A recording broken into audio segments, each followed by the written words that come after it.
बातमी आहे निलेश घायवळ विरोधात आता रेड कॉर्नर नोटीस काढण्यात येणार आहे। पुणे पोलीस घायवळ याला रेड कॉर्नर नोटीस बजावण्याच्या तयारीत आहेत असं समजतंय।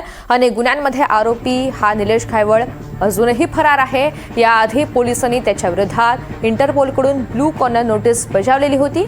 आता पोलिसांकडून घायवळ विरोधात रेड कॉर्नर नोटीस बजावली जाईल अशी माहिती पोलिसांनी स्वतः दिली आहे। रेवती हिंगवे आपल्या सोबत आहेत, अधिकची माहिती त्यांच्याकडून जाणून घेऊयात। रेवती, पुणे पोलिसांनी या सगळ्या संदर्भात काय माहिती दिली आहे? ऋतुजा, खरं तर कुख्यात गुंड निलेश घायवळ याच्या विरोधात अनेक गुन्हे दाखल करण्यात आलेले आहेत। त्यासोबतच जवळपास 3 ते 4 मकोका अंतर्गत देखील गुन्हे दाखल करण्यात आलेले आहेत।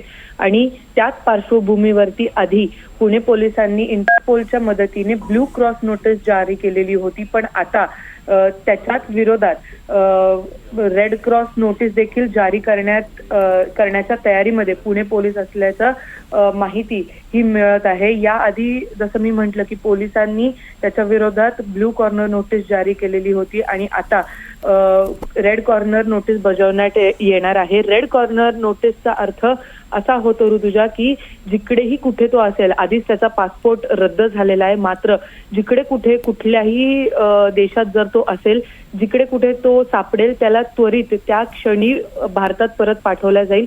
तर आता हे पाहणं महत्त्वाचं असणार आहे की निलेश घायवळ नेमकं कधी पुणे पोलिसांच्या किंवा इतर पोलिसांच्या हाती लागतो। निश्चित। रेवती, धन्यवाद सविस्तर माहितीसाठी।